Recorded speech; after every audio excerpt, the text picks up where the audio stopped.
그럼 첫 번째 주제 발표를 해주실 대한민국 부경대학교 김도훈 교수님을 소개해 드리겠습니다. 김도훈 교수님은 미국 델라웨어 대학에서 수상경제학으로 박사학위를 받으셨고 국립수산과학원과 부경대학교에서 20여 년간 수산정책, 수산자원관리, 양식정책 및 경제성 분석 등의 연구를 활발하게 수행하고 계십니다. 그럼 김도훈 교수님의 한국의 양식산업 혁신에 대한 발표가 있겠습니다.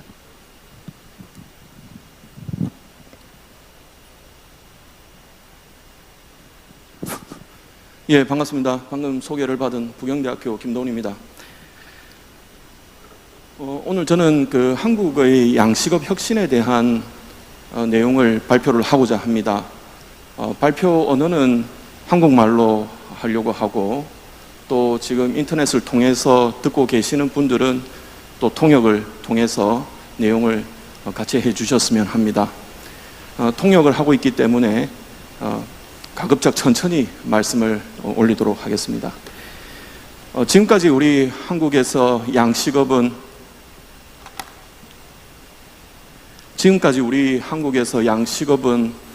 한국의 경제 발전에 따라서 급격히 성장을 해왔고 눈부신 발전을 거듭해 왔습니다. 그러나 지금은 조금 더 다른 형태의 양식업으로 또 변모를 해야 되는 현실에 놓여 있습니다. 그 방향성에 대해서 오늘 간략히 저는 발표를 하고자 합니다.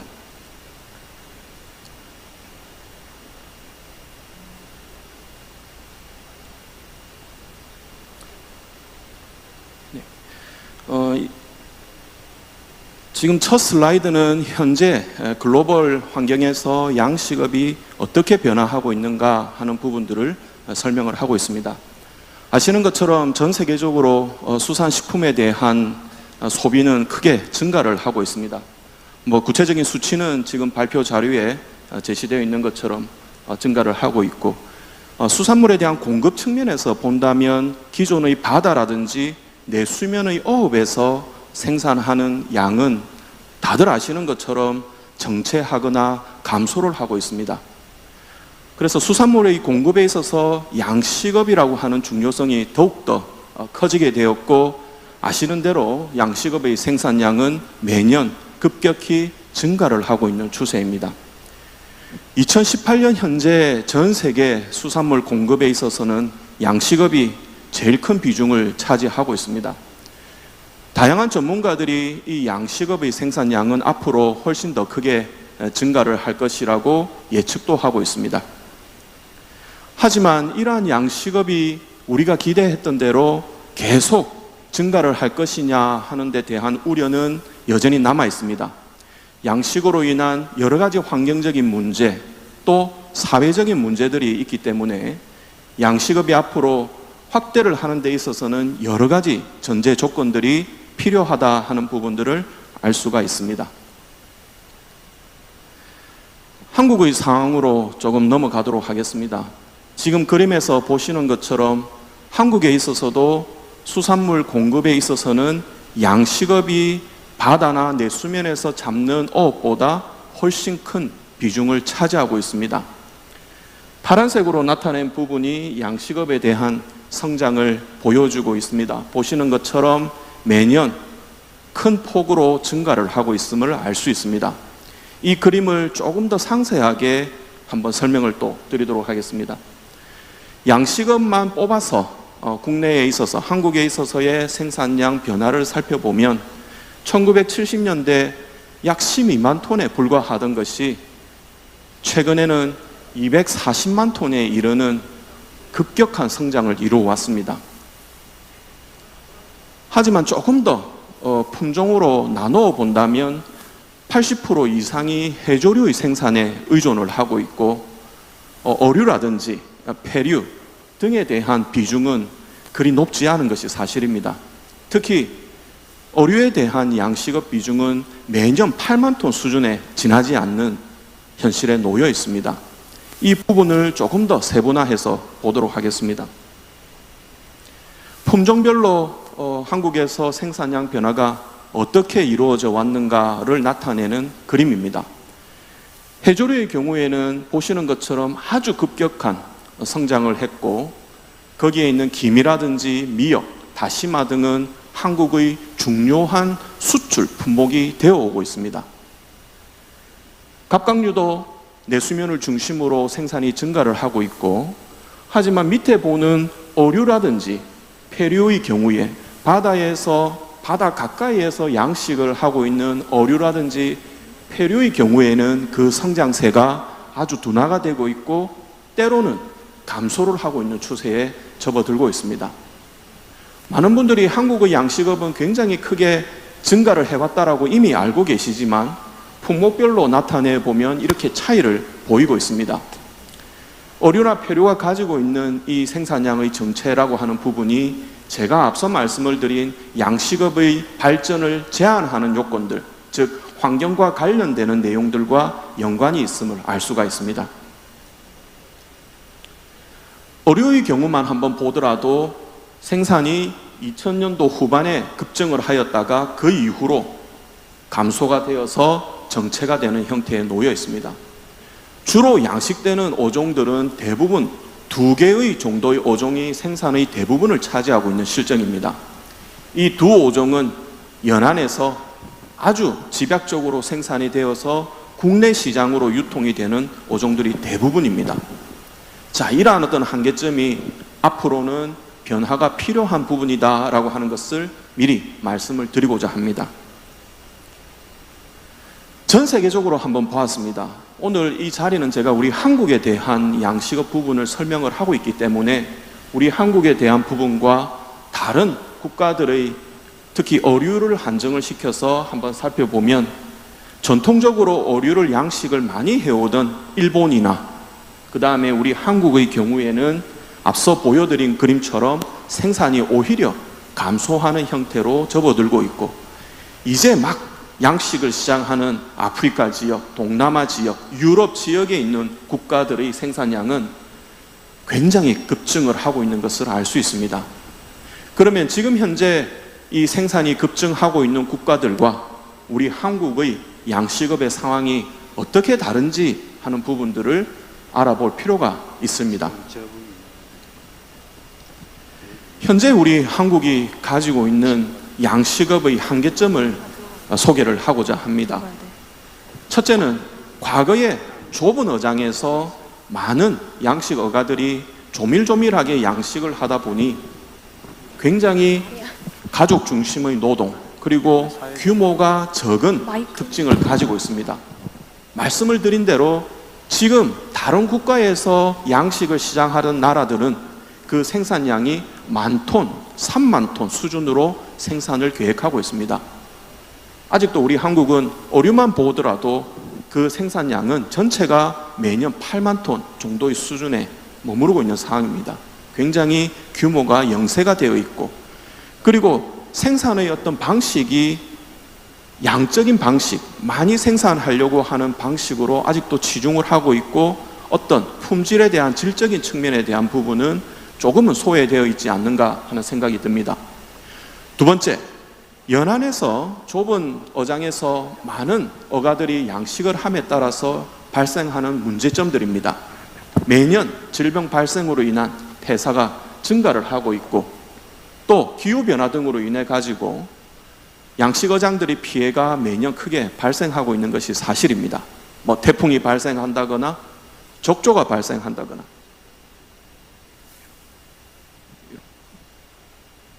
발생을 한다거나 하는 문제점들이 나타나고 있습니다. 그래서 생산을 잘 한다 하더라도 태풍이 오거나 다른 자연 환경적인 피해로 인해서 큰 손실이 일어나고 있는 것이 사실입니다. 앞으로는 이와 관련되는 부분들이 개선이 되지 않으면 한국에 있어서의 지속적 양식업은 어렵지 않겠는가 하는 것이 저의 생각입니다. 세 번째는 WTO 등으로 인해서 혹은 FTA 등으로 인해서 많은 수입 수산물들이 한국에 들어오고 있습니다. 대표적인 것이 노르웨이 연어라고 할 수 있습니다. 국내산 양식산하고 시장 경쟁이 일어나게 되고, 가격 경쟁력을 가지지 못한 채 국내산 양식 수산물들의 경쟁력은 떨어지고 있습니다. 그 결과는 아시는 것처럼 매년 국내산 양식수산물의 가격이 저하하고 있는 것에서 알 수가 있습니다. 자, 이러한 어떤 한계점들을 앞으로 어떻게 개선해야 할 것인가 하는 것이 우리 한국이 가지고 있는 숙제라고 생각을 합니다. 저는 그러한 숙제에 몇 가지의 답을 제안을 하고자 합니다. 보기 전에 간단하게 현재 우리 한국에서 이루어지고 있는, 연안에서 이루어지고 있는 양식장들의 모습입니다. 참고를 해주시기 바라고, 그 다음에 우리 한국에 있어서의 양식 어가들에 대한 사이즈, 즉 규모를 보여주고 있습니다. 대개 양식 어가들이 3톤 미만의 어가들이 전체의 70-80% 정도를 차지를 하고 있습니다. 지금 이 옆에 보여드리는 그림은 어가당 생산량을 나타내는 그림입니다. 해조류의 경우에는 굉장히 크게 어가당의 생산량이 증가를 하고 있지만, 폐류라든지 어류의 경우에는 통상 20톤에서 30톤 정도의 수준에서 생산이 이루어지고 있습니다. 거기서 많은 어가들이 경쟁을 하고 있는 것이죠. 그래서 여전히 생산량 중심의 생산량을 많이 하겠다라고 하는 그 중심이 아직도 양식 생산에는 지배를 하고 있는 상황입니다. 이 기후변화에 대한 내용은 제가 이제 연구를 통해서 오늘 처음으로 설명을 드리는 내용입니다. 기후변화 시나리오에 따라서, 기후변화 시나리오 4.5는 우리 인간들이 기후변화를 잘 대응을 했을 때 향후 수온에 대한 변화를 나타낸 것이고, 기후변화 시나리오 8.5는 현재와 같은 상황이 지속되었을 때 수온이 어떻게 변한다, 한국에 있어서 동서남의 수온이 어떻게 변하는가를 나타낸 시나리오 표입니다. 밑에 보면 우리나라 주요 양식 어종 14개 어종들에 대해서 그 품종이 가지고 있는 적정 수온의 범위를 얼마나 넘어서는가를 한번 비교를 해보았습니다. 눈에 두드러지는 것은 해조류의 경우에, 지금 우리가 자랑하고 있는 해조류의 경우에, 김이라든지 미역의 경우에 앞으로 수온이 조금만 상승을 하더라도 그 품종이 가지고 있는 적정 수온의 범위를 넘어서 양식이 굉장히 어려움에 직면할 수 있다라고 예측이 됩니다. 그러면 지금은 해조류 양식이 크게 증가를 하고 있지만, 그것도 어느 가까운 미래 시점에서는 성장의 한계가 있지 않겠는가. 그 외의 어류라든지 다른 폐류의 경우에도 수온의 상승이 이루어지게 된다면 품종이 가지고 있는 적정 범위를 넘어선 이 자연의 한계가 양식 생산에 미치지 않겠는가 하는 우려가 발생하고 있습니다. 이런 부분들도 고려를 해서 앞으로의 양식 생산 방법이 현행과는 다르게 획기적으로 변해야 한다 하는 것을 알 수가 있습니다. 자, 앞으로는 전 세계의 국가들과 양식업의 경쟁은 더욱더 치열해질 겁니다. 거기서 한국이 살아남기 위해서는 우선에 각 품종별, 그 다음에 각 양식 단계별에 대한 기술 개발이 무엇보다도 중요합니다. 한국에서도 국립수산과학원을 중심으로 또 민간 기업이나 연구소에서 많은 기술 개발을 해오고 있지만, 과거를 솔직히 돌이켜 본다면 몇 년간 진행이 되다가 중단이 되는 현상들이 많이 발생을 했고, 어느 가시적인 어떤 성과를 나타내기 이전에 기술이 또 사라지는 경험을 했던 것이 사실입니다. 그래서 앞으로 품종이 성공하기까지는 끊임없는 연구 개발이 이루어져야 한다는 것을 말씀을 드리고 싶고, 그 다음에 질병과 관련된 부분을 통제하기 위한 기술 개발들, 그 다음에 인력을 대신해서 자동화를 할 수 있는 시스템들이 구축이 되어야 한다는 것을 강조를 드리고 싶습니다. 두 번째, 환경에 대한 변화, 환경에 대한 수용력을 감안하지 않으면 안 된다 하는 부분들, 이미 다들 잘 아시고 계시는 개념일 테지만 이 부분은 앞으로 더욱더 중요해질 사항이라고 생각을 합니다. 그래서 현재 사용하고 있는 생사료를 가능한 한 대체 배합사료로 전환을 시켜야 하고, 그 다음에 양식업이 가지고 있는 환경에 대한 영향, 나아가서는 사회에 대한 영향까지도 고려를 해야 한국의 양식업이 지속적으로 발전할 수 있다는 것을 주장을 하고자 합니다. 과거에 우리는 새로운 친환경 양식업이라고 하는 방법들을 연구를 했었습니다. 지금 보여드리는 IMTA라고 하는 환경을 고려한 복합 양식의 형태가 수가원, 국립수산과학원을 중심으로 7, 8년간 연구가 진행이 되었습니다. 이 부분은 앞으로 계속 연구가 진행이 되어서 우리의 연안에 있는 문제점들을 해결하기 위한 대안으로 이 기술이 적극 도입이 되어야 할 테고, 두 번째, 2000년대 후반에 제주도 지역에서 한참 왕성하게 추진되었던 이 외해 양식 산업도 어느 순간 주춤하였지만 앞으로는 이 부분에 대한 기술 개발들도 더욱더 진행이 되어야 한다 하는 것을 말씀드리고자 합니다. 그 다음에 오늘 주제 발표에도 있는 바이오플락을 포함한 순환 여과 방식, 앞으로 바다에서 양식은 굉장히 어려워질 수 있다 하는 부분들은 제가 앞서도 설명을 드렸던 바이고, 이 부분들을 해결하기 위해서는 육상에서 순환 여과의 방식으로 우리가 기대하는 품종들을 생산해낼 수 있는 기술이 발전이 되어야 하겠다. 2000년대 초반에 영국과 독일을 방문을 해왔을 때 이미 그들 국가들은 이 순환 여과식에 대한 기술 개발을 완성시켜 가고 있는 단계였습니다. 10년이 지난 지금 우리 한국은 어떤 수준인가? 연구자의 입장에서 보면 10년 전과 지금도 아직 동일한 위치에 우리는 있다 하는 것을 부인할 수가 없습니다. 이 부분들에 대한 기술 개발을 앞으로 더욱더 확대시켜 가야 한다 하는 것을 제안을 하고자 합니다. 그 다음에 양식업이 가지고 있는 환경이나 사회적인 책임성은 이미 지속가능 수산물 인증이라고 하는 형태로 전 세계가 변화를 하고 있습니다. 오늘 주제 발표를 해주실 야마모토 코지 박사님께서도 이 부분에 대해서 설명을 하실 테지만, 저는 앞으로 이 부분에 대한 내용들이 우리의 양식업의 발전, 그 정책 속에 포함이 되어 있지 않으면 미래에는 성공하기 어려운 상황이다라고 말씀을 드리고 싶고, 양식업이 생산 그 자체의 목적에만 머무는 것이 아니고 사회적인 문제, 환경적인 문제까지도 고려한 지역사회와 융합된 형태로 발전을 해야 한다라고 하는 것을 강조를 하고자 합니다. 자, 이미 양식 수산물에 있어서의 지속 가능 인증은 이미 전 세계적으로 확대가 되고 있고, 구매력을 가지고 있는 대형 유통업체들이나 호텔 체인 업계에서는 이 움직임에 이미 동참을 하고 있습니다. 작년에 브리셀에서도 수산 박람회에서도 여기에 대한 논의가 있었습니다. 저도 그때 패널로 참석을 해서 아시아 국가의 대표로 참석을 해서 논의를 했었습니다.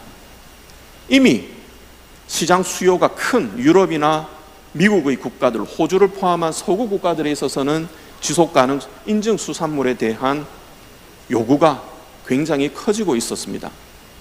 2년 전부터 제가 우리 부산에 있는 기장미역을 대상으로 이 인증을 위한 프로젝트를 진행을 하였습니다.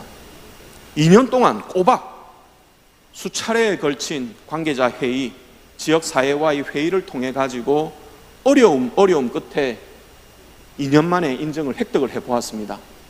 그 획득을 하자마자 유럽 지역에 있는 바이어들로부터 연락이 와서 이 지속가능 수산물 인증이라고 하는 추세가 얼마나 크다 하는 것을 절감을 할 수 있었습니다.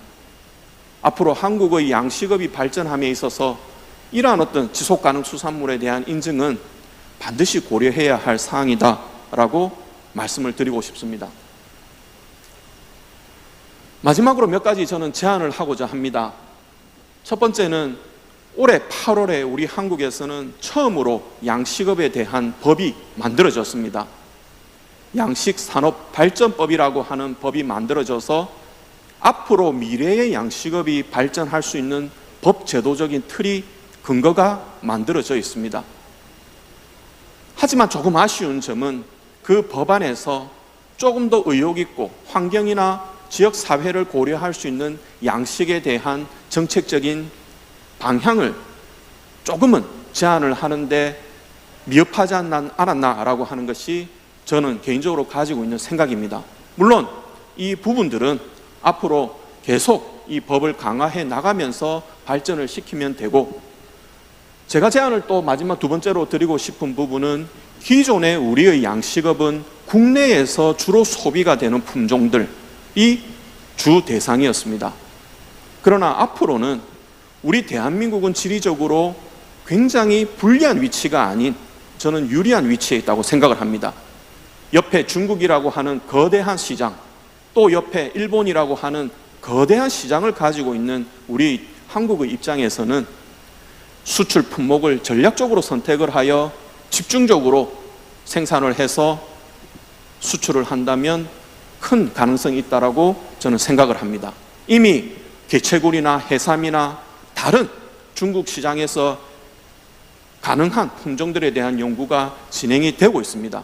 그래서 그 부분들에 대한 연구가 성공할 때까지 집중적으로 이루어졌으면 하는 것을 제안드리고자 하고, 마지막으로 제가 제안드리고 싶은 것은 이번에 코로나 사태를 통해서 수산물의 유통 형태는 크게 변화하였습니다. 기존의 시장에 가서 마트에 가서 사는 형태가 아니라 가공된 수산물을 소비하는 형태가 이제는 대세로 자리를 잡게 되었습니다. 앞으로 필요한 수산물은 물론 바다에서 잡거나 바다에서 양식을 하는 수산물도 중요하겠지만 가공을 위한 원료 공급을 위한 양식도 필요하다 하는 부분들입니다. 그래서 지금까지 우리 국내에 살아있는 활어 중심의 양식에서 과감히 탈피를 해서 대규모적인 가공용 양식으로의 전환도 지금은 면밀히 검토를 해봐야 되는 시점이라고 저는 생각을 합니다.